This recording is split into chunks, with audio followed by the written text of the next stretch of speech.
que falar. Se você não quer me ouvir, fugir agora não resolve nada. Mas não vou chorar.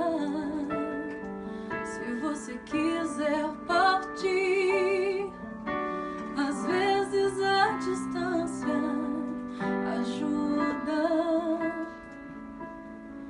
E essa